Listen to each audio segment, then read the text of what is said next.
Claro que sí, profesor. Gracias. Gracias a ti, Lustre. Igual les doy la bienvenida a los que me van a escuchar. Espero que así sea. Si no, pues va a quedar esta voz como en el universo, en el espacio, viajando y puede captar, en efecto, el concepto de las ideas, del recorrido y de la propia expresión del conocimiento. Bien, jóvenes, pues ya el día de hoy es la última sesión ya, esta cuarta clase de lo que fue filosofía y epistemología de la educación. Recuerden que hicimos un recorrido de la filosofía. Si alguien le pregunta, bueno, ¿en qué momento surgió la filosofía?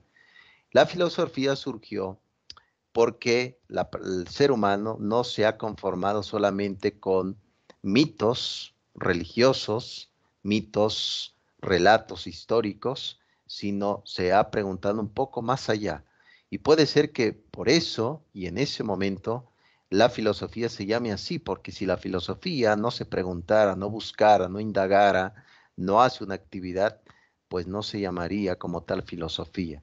Por eso podemos decir que a lo mejor por eso es la filosofía así, porque siempre andan buscando y la filosofía te da muchas respuestas y pocas, bueno, te da algunas respuestas, pero muchas preguntas, por supuesto. Y claro, el primer filósofo que es el originario de la filosofía se llamó Tales de la colonia de Mileto. Sabemos muy bien que Tales, gracias a la obra de Platón llamada el Teteto, la obra del Teteto, es que menciona cómo el propio Tales iba mirando hacia el cielo, preguntándose por las cosas, y no se dio cuenta y se cayó un pozo. Por ahí había una esclava tracia que se empezó a reír y pues pobre Tales de Mileto, imagínense nada más, se lastimó por ahí la pierna, los brazos, pero ahí así surgió la filosofía y desde ahí se ha pensado que la filosofía solamente especula en cosas muy metafísicos sobre Dios, el mundo. No digo que no es importante, claro que es muy importante. El tipo de filosofía metafísica es muy importante. Pero ahora en este mundo concreto, en el mundo de las sensaciones, el mundo de las emociones, el mundo también que quisiéramos aplicar el mundo de la razón, es el momento en efecto de que la filosofía cambie su rumbo. Actualmente se habla de una filosofía aplicada, una filosofía llevada al ámbito pues de todo el ágora. Y pues a partir de ahora ya la propia filosofía se llama una filosofía aplicada. De hecho, un servidor tiene la maestría en filosofía aplicada. Es decir, el tipo de filosofía pura y dura del punto de vista teórico, desde la época presocrática hasta la época ya que actualmente vivimos, la época posmoderna, tiene que ser un tipo de filosofía aplicada. El día de hoy ya, jóvenes, módulo número 4, vamos a ver el tema de la epistemología.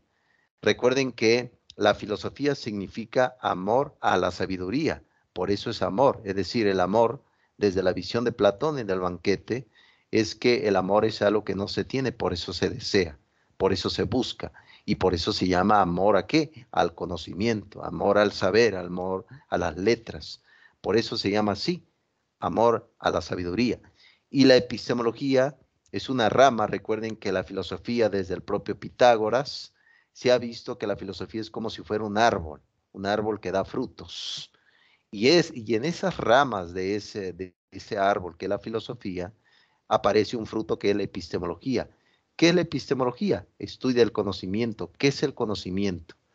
¿Cómo conocemos el mundo? ¿Será acaso que la experiencia, es decir, a través de los ojos, del olfato, del oído, del tacto, conocemos solamente el mundo?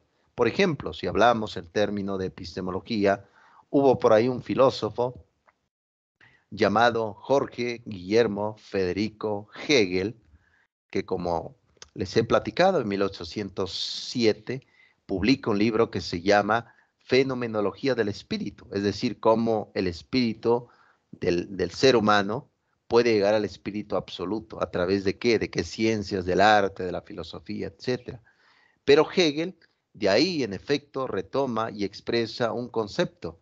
De noche, todos los gatos son pardos, llegó a decir Hegel. Y en efecto, me asomo en la ventana, veo por ahí algunos perros que andan deambulando en la calle, que son muchos, por supuesto, y veo que, pues, mi vista, mi visión, mi sentido de la vista, ve que todos los perros tienen el mismo color, como que son negros, ¿no? Como que son pardos, etcétera. ¿Por qué?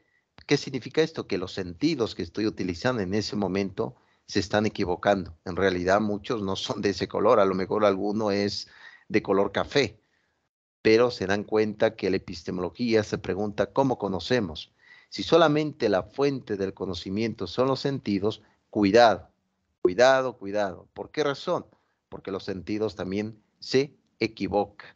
Los sentidos se equivocan, por supuesto, y eso nos causa, en efecto, mucha preocupación y en pensar que pues siempre ha sido así, pues no es de la mejor manera, por supuesto. Es un gran debate, sin duda alguna, pero bueno, eso es precisamente trató el término de la epistemología. Por otro lado, tenemos el concepto de la educación, que en un momento más la voy a explicar qué significa educación.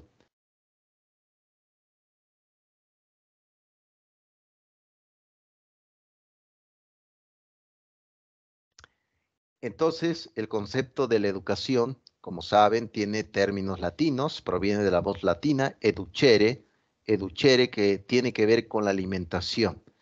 Como saben, una mala alimentación provoca mala educación. Ahora lo sabemos, una mala alimentación provoca mala filosofía. Por lo tanto, una buena alimentación en el concepto de la educación nos puede ayudar para que podamos ir forjando, podamos ir dando y sobre todo dando alternativas de cómo podemos llevar a cabo el concepto de la educación. Por lo tanto, filosofía, un amor imposible porque se busca. Epistemología, de dónde proviene el conocimiento y la educación, una buena alimentación. De eso se trató la materia jóvenes y por eso es importante que ya cuando ustedes se pregunten, bueno, los jóvenes que están en este momento en el aula, los jóvenes que en este momento están tomando las notas en el pizarrón, en el cuaderno, etcétera, pregúntense cómo estos jóvenes perciben el mundo. Y puede ser que desde ahí venga el problema, porque uno, por ejemplo, un adulto, muy bien lo comentó Emilio Durkheim en su libro Sociología y Educación. Él llegó a decir, Emilio Durkheim, sociólogo del siglo XX francés, llegó a decir que la educación es una educación la educación siempre es una educación para los adultos que se toma para educar a los niños. Por eso a veces cuando uno mira a un niño, un pequeño de 5 años, uno le dice, bueno, ¿comprendes? Pero esa forma de decir comprendes, uno lo dice desde la vida adulta, uno lo dice desde la experiencia de adultos. Pero si tratamos de meternos a la vida de un niño, el mundo es distinto. Sensaciones, percepciones, conocimientos, interpretaciones, todo es muy distinto. Y eso le podemos llamar epistemología, por supuesto. Pues bien, en esta pequeña cápsula pedagógica, jóvenes, también aquí Gina, que me estás acompañando en esta ágora, vamos a ver algunos conceptos y fundamentos de la epistemología. ¿Qué estudia la epistemología? Estudia el conocimiento. ¿Cómo se genera el conocimiento? Ahorita la vamos a ver. Entrando ya a detalle, por supuesto, recuerden que la epistemología tiene dos vertientes. Eso es de vital importancia, que no lo olviden, jóvenes que se van a dedicar, pues, a diferentes a lo mejor vocaciones, o si se quieren dedicar a la vida de un docente, cosa que es una vida también errante, un poco de incertidumbre, la vida de un profesor. No sabemos qué va a pasar en el futuro, ¿no? Realmente no lo sabemos. Pero bueno, eso es curiosamente el tipo de seguimiento que lo que tratamos de poder encontrar y poder conocer el conocimiento. Pues bien, la epistemología tiene dos entidades. Por un lado, el sujeto. ¿Quién es el sujeto? El sujeto concreto, el sujeto que aprende, el sujeto que no está totalmente determinado, como comentaba Juan Calvino, el propio Martín Lutero, no está determinado el sujeto. El sujeto tiene la capacidad de poder enmendar esas equivocaciones que ha cometido. Por lo tanto, el sujeto es aquel que conoce. Eso es importante que no lo olviden. En la epistemología, el sujeto es aquel que conoce. Pero como lo vimos ya en una escuela del pensamiento que se llamó el idealismo, que viene desde Platón. Platón, como ustedes saben, creía en la reencarnación. Por lo tanto, para Platón, no venimos a aprender al mundo, sino venimos a recordar. Por eso decía Platón esa frase muy célebre: cuando nací lo sabía todo, en cuanto fui creciendo la olvidé. Esa es la frase del propio Platón. Es decir, para Platón venimos a recordar, ahí inicia el propio idealismo. Claro que el idealismo ya con el idealismo alemán, con Johann Fichte, un poco con Immanuel Kant, con el propio Hegel, etcétera. Ahí empieza el idealismo. ¿Qué es el idealismo? Que toda la realidad que ven ustedes, las escuelas, un currículo escolar, un árbol, un auto, todo es producto de la mente. Todo es producto de la mente. De ahí va a venir esa frase célebre de este filósofo anglicano, sacerdote llamado George Berkeley. George Berkeley decía que en el momento de que tú sales de tu casa, te vas a otro lugar, en automático tu casa desaparece y vuelve a aparecer en el momento que vuelves a interactuar con el objeto. A eso le llamamos idealismo, y el idealismo es el que actualmente está, bueno, esta corriente ya está pues quitando velocidad, está pues ya un poco más quieta. El tema de la ideología del género, que viene curiosamente, tiene tintes de idealismo. ¿Por qué? Porque si yo me percibo como perro, pues soy perro. Si yo me percibo como ave, soy ave. Es decir, eso es un tinte idealista. La cuestión que el sujeto conoce, el sujeto que conoce, no necesariamente posee la verdad. No es que uno, tomando una piedra con las manos, significa que tú le vas a dar el peso, lo sólido que la piedra, no, sino la otra parte que les expliqué que viene desde Aristóteles, que se va a llamar el realismo moderado o el realismo metodológico. Viene, también lo retoma el filósofo de la Edad Media del siglo XIII, en la época de oro de la escolástica, que se llamó Santo Tomás de Aquino, hablaba sobre el realismo. ¿Qué significa esto? Por ejemplo, un sujeto que conoce, por ejemplo, pongamos la historia de un pequeño niño de unos 8 años que va a la escuela y resulta que va a interactuar con el objeto. ¿Cuál es el objeto? La escuela, el pizarrón, planes de estudio, tecnología, cañón, computadoras, balón, receso, etc. Ese es el objeto. Pero si tomamos la postura del realismo moderado del propio Tomás de Aquino y Santo Tomás, bueno, de Santo Tomás de Aquino y Aristóteles, es que aunque yo sí aprenda del objeto, pero el objeto posee ciertas cualidades de verdad. Un pizarrón es sólido. Un cañón que proyecta imágenes puede calentar. Una piedra es sólido. Por ejemplo, prendo la estufa y fuego, quiero meter la mano, me puedo quemar. ¿Qué significa esto? Que el sujeto que dice la epistemología es el que conoce, pero a la vez reconoce la verdad que posee el objeto. Por eso el tipo de realismo que vivimos actualmente no se toma mucho en cuenta. Aunque yo diga que me presiento que soy un perro, pues al final de cuentas soy un ser humano. Tengo mi esqueleto, tengo mis huesos. Todo eso es el realismo. Por lo tanto, la primera entidad de la epistemología es el el sujeto que conoce. Por otro lado está el objeto, como muy bien se dice en latín, res. La palabra res significa en latín cosa, la cosa que se va a aprender. De ahí viene en efecto que comenta René Descartes, res extensa, res cogita, la cosa pensante. Bueno, la cosa pensante somos los seres humanos, ¿no? Pero en este caso, el objeto es algo que se va a conocer. Y de aquí viene de vital importancia, ya lo va a llevar a cabo la propia María Montessori, ya a partir de lo que fue el siglo XX, la italiana, que ella le da significado al aprendizaje a través de muchos objetos dentro del aula. A veces cuando los niños interactúan con la educación, muchas veces la educación se manifiesta de una forma ruda, un poco estéril, un poco, se podría decir, nihilista, un poco de la nada. ¿Por qué? Porque el niño quiere interactuar, quiere tocar, quiere jugar, quiere organizar. Por eso, entre más objetos exista en ese espacio, mayor es el aprendizaje. Por lo tanto, podemos decir que el sujeto conoce, pero conoce gracias al objeto. Eso es precisamente los dos principios de la misma epistemología. ¿Vamos bien hasta acá, ilustre Gina? ¿Un comentario?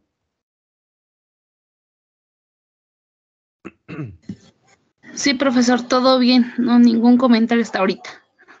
Ok, ilustre Gina, muy bien. Tú eres un sujeto que está conociendo, Gina. Un sujeto que está conociendo. Sí. Sale pues. Ok, perfecto, muy bien. Gina, prosigo ya. Bien, ya quedamos ya que la epistemología tiene pues dos principios. Y aquí precisamente que hablando que la epistemología estudia el conocimiento, pues vienen estas preguntas, por supuesto, estas afirmaciones. ¿Cuáles son el sentido de las cosas? ¿Por qué un árbol se llama árbol? ¿Por qué no se llama perro? ¿Por qué un perro no se llama mesa? ¿Por qué una mesa no se llama perro? Ese tipo de categorías que existe proviene de algo, es decir, proviene de la verdad. Recuerden que la verdad es una ecuación de la mente con la realidad. Por ejemplo, a esa mesa no le llamo perro, porque perro tiene en efecto un sentido un poco más de perfección ontológica. Recuerden que eh, el concepto de ontología, la palabra ontología significa el ser, el estudio del ser. En este caso, por ejemplo, el ser hombre, el ser cosa, el ser árbol. ¿Qué hay detrás? Por ejemplo, cuando vean un árbol, uno pues puede haber una explicación científica. Es decir, la ciencia te dice qué es la cosa. En este caso te puede decir que es un árbol, pero no te puede decir cuál es la esencia última del árbol, no te lo dice la ciencia. Es ahí donde entra la epistemología, que tiene totalmente acciones filosóficas. Por lo tanto, cuando vean un árbol, pregúntense, ¿cómo creció este árbol aquí? ¿Por qué existe el árbol? ¿Por qué ese árbol no se mueve? Es decir, no sale y camina. ¿Por qué?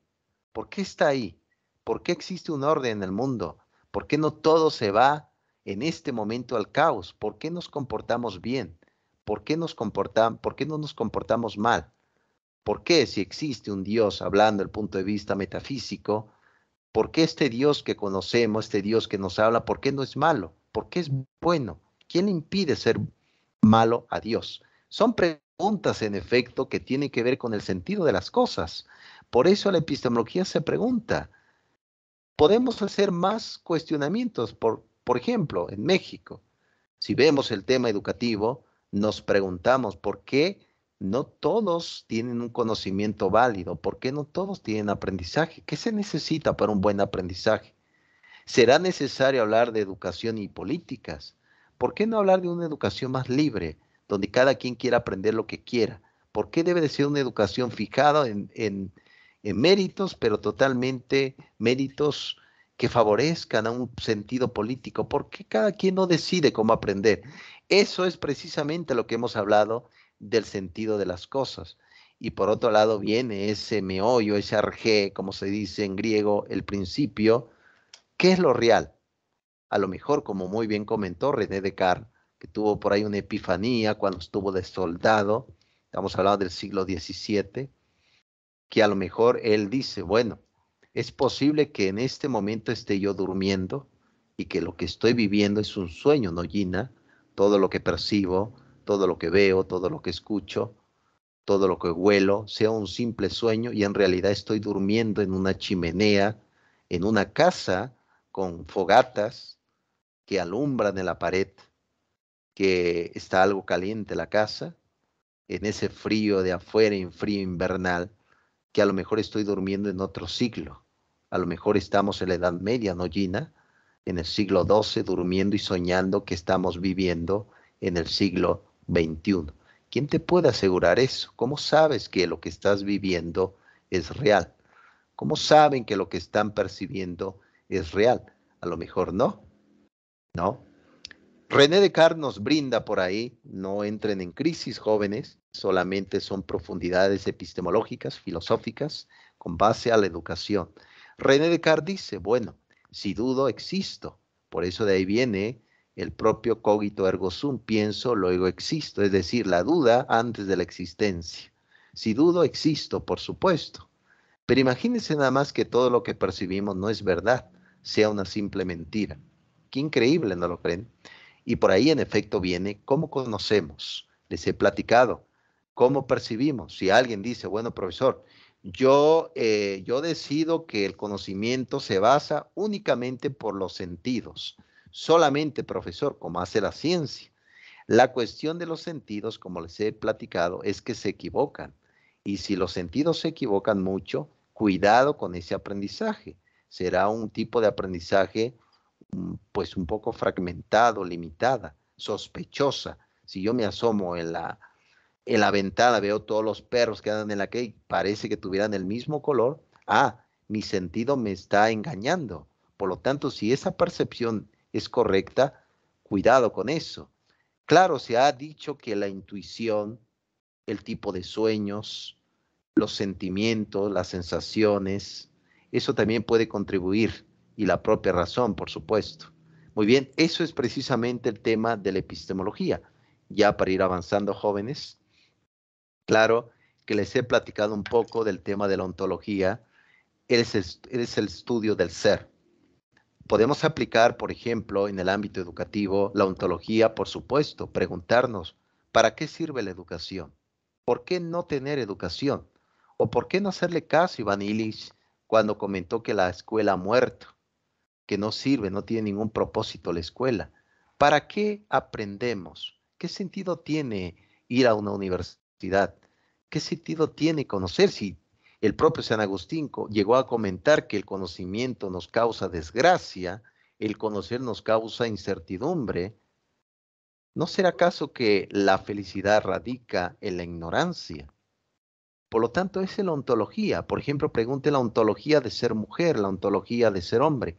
¿Qué hay detrás de una mujer?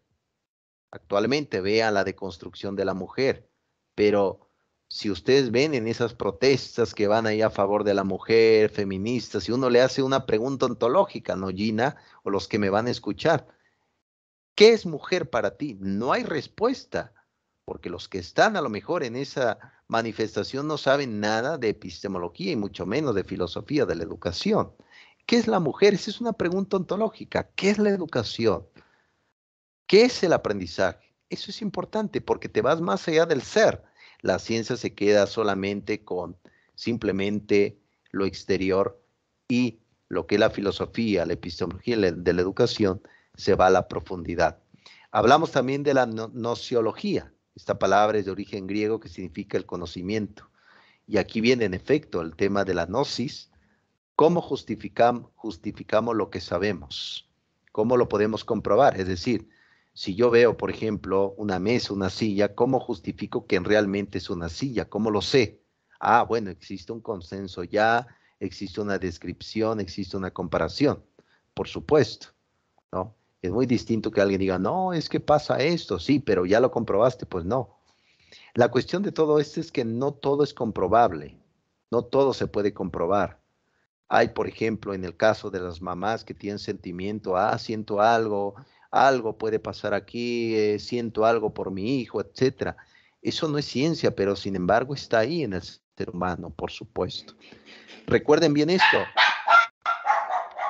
recuerden bien esto, todo el concepto de la ciencia, una disculpa por ahí, tengo por ahí unas pequeñas perritas, pero recuerden esto, la misma ciencia tiene límites.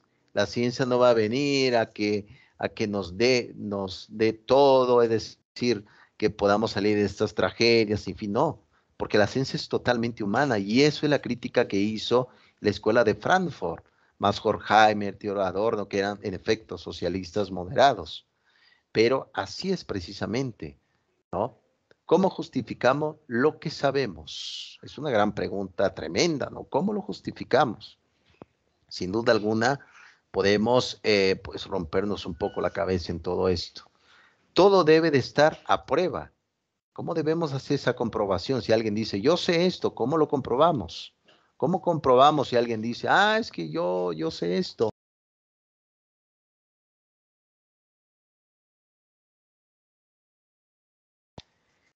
Entonces, así es, todo debe estar a prueba, es lo que dice el conocimiento, es lo que dice el conocimiento. Muy bien, prosigo.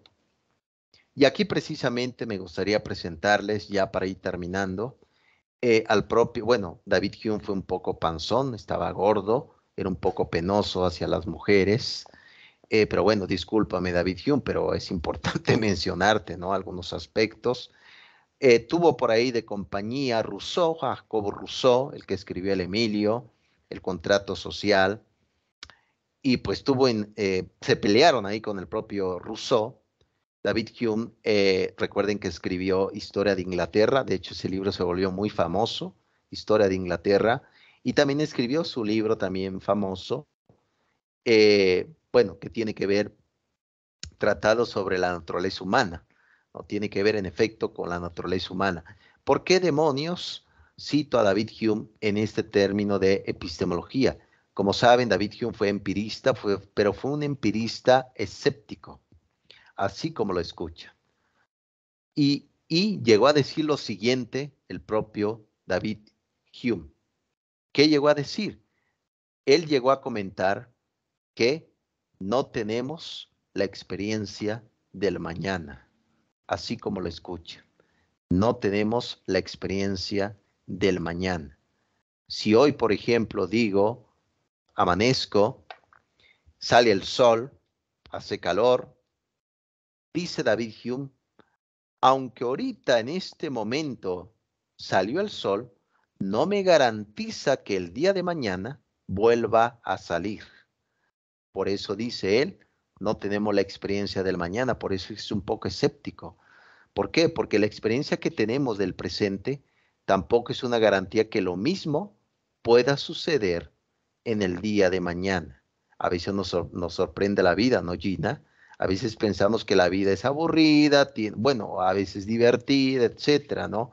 Pero cuando surge algo imprevisto, algo que nos mueva la vida, algo que nos emociona o nos cambia, dices tú, oh, Dios mío, profesor, me acaba de pasar algo. ¿Qué razón tenía David Hume, no lo crees? Si ahora, por ejemplo, pensamos que ahorita pues hay una paz en este día, hoy, dice David Hume, nadie nos puede asegurar que la paz sea perpetua. Bueno, eso fue el propio Immanuel Kant que lo comentó, pero parafraseando un poco, Immanuel Kant, nadie me garantiza que el mañana exista paz. Eso es lo que comentó David Hume, no tenemos la experiencia del mañana. Lo siento, David Hume, pero eras un poco gordito y estabas panzón. Disculpa, apreciable David Hume, pero como muy bien comentó Black Pascal, reírse de la filosofía es hacer filosofía.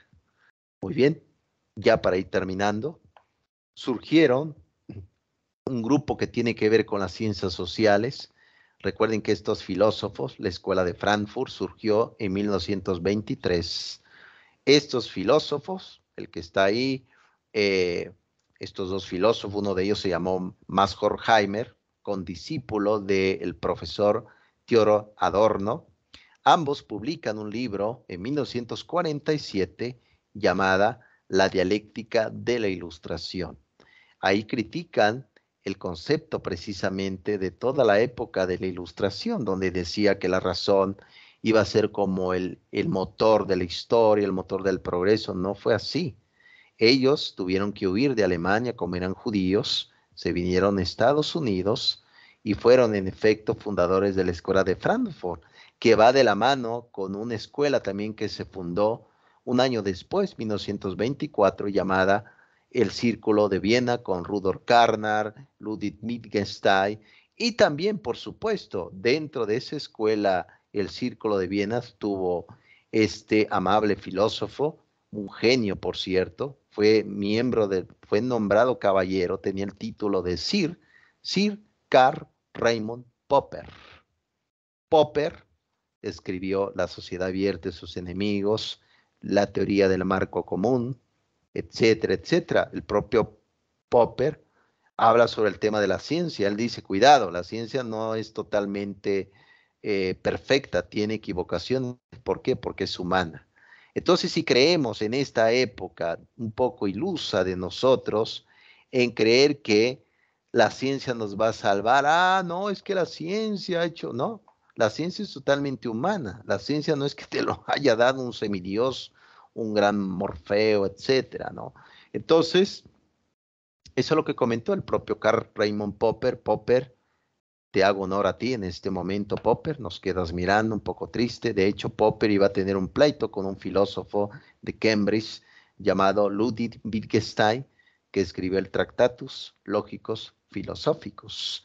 El Karl Popper, pues fue un gran filósofo, por supuesto, y yo creo que nos dejó ese tema de el análisis de la ciencia.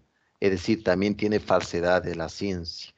Para ir terminando, te dejo Popper y pasamos con el filósofo Momia, así como lo escuchas Gina y los que me van a escuchar también. El filósofo Momia, usted puede decir, óigame profesor, ¿cómo se atreve? Sí, hay un filósofo Momia. Recuerden que Jeremy Bentham, por ahí también fue familiar de John Stuart Mill, este filósofo que escribió sobre el tema de la libertad, John Stuart Mill. Jeremy Bentham fue un filósofo, en efecto, que ayudó a fundar el Trinity, allí en Inglaterra, una de las grandes universidades a nivel mundial, y él antes de morir pidió que, por favor, en su última petición, que cada vez que existiera reunión en el colegio que él ayudó a fundar, tuviera ahí presente. Por lo tanto, para que pudiera llevarse a cabo su último testamento, fue disecado el filósofo Jeremy Bentham y lo pusieron como una momia. De hecho, su cara ya no es, simplemente tiene cera, etcétera, ¿no? Entonces, cada vez que existe reuniones ponen al filósofo, aunque algunos alumnos en la escuela pues se le hace maldades al pobre filósofo momia, toman su cabeza, lo andan jugando como si fuera balón, etcétera, ¿no? ¿Por qué demonios hablo del filósofo Moby en esta ocasión? Porque Jeremy Bentham fue el creador de lo que se va a llamar el panóptico. Como pueden ver, el panóptico es el sistema carcelario por el cual se vigilaba. Tú mirabas a esa estación que alumbraba un faro fuertísimo. Tú no podías mirar quién estaba detrás de ese faro, pero él te estaba vigilando. Dígame ahora actualmente, ¿quiénes son los vigilantes de nuestra vida? La vida privada que habíamos tenido ahora se ha hecho pública. Ese es el riesgo también epistemológico, porque la epistemología estudia al ser del conocimiento, pero un ser privado, no público. Aquí, en efecto, en el panóptico, pues prácticamente tu vida está expuesta en las redes sociales, sin fin de cosas. Hasta algunos le toman foto a su comida. Mira, me estoy comiendo un pescado frito, una mojarra frita, lo subo al Facebook, etcétera. Todo lo muy bien lo comentó el propio Jeremy Bentham, el panóptico. Ahora, ¿cuál es el propósito también de la escuela? ¿La escuela es un factor de libertad o es un escenario de castigo, es un escenario de ocurrencias, es un escenario de manipulación, es un escenario de favores políticos? ¿Cuál es el papel de la escuela en este tiempo? Sin duda alguna es la gran crisis que tenemos para este entonces, por supuesto. ¿Es cuestión de análisis? Claro que sí. Pero bueno, jóvenes, así hemos llegado el día de hoy con nuestra clase de filosofía y epistemología de la educación. Hoy es el día final ya, en la última clase. Aquí está el resumen de lo que es la evaluación 4, que va a ayudar mucho para que tomen captura de pantalla. Por ahí, Gina, ¿cómo andamos? ¿Todo bien?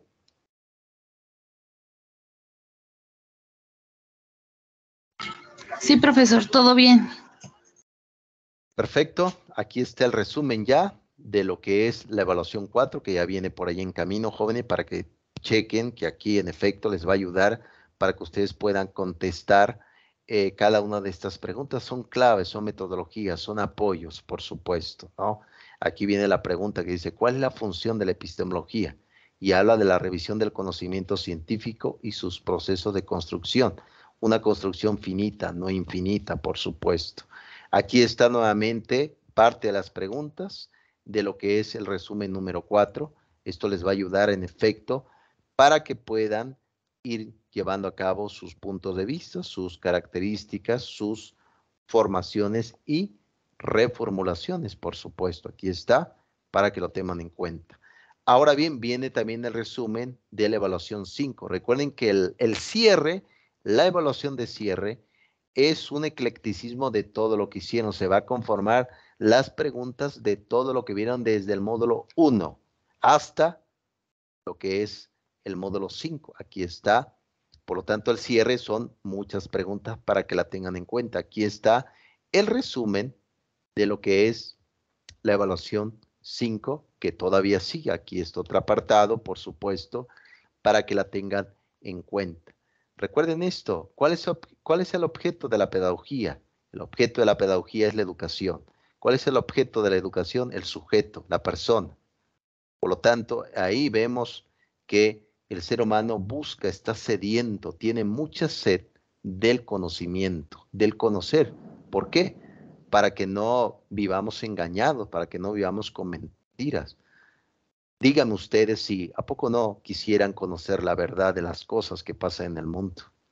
Como muy bien se ha comentado, citando un poco el Evangelio de Juan, el teológico, el Evangelio de Juan del siglo, bueno, del año 100 de nuestra era, dice, la verdad nos hará libres. Es posible, la educación libera al sujeto. Hagamos educación para mejorar, por supuesto. Gina, ¿qué te llevas de esta materia? Quiero escuchar tu comentario. No, pues la verdad toda la materia me pareció muy interesante, profesor. Excelente. Ahorita, me gustó mucho las descripciones de los filósofos.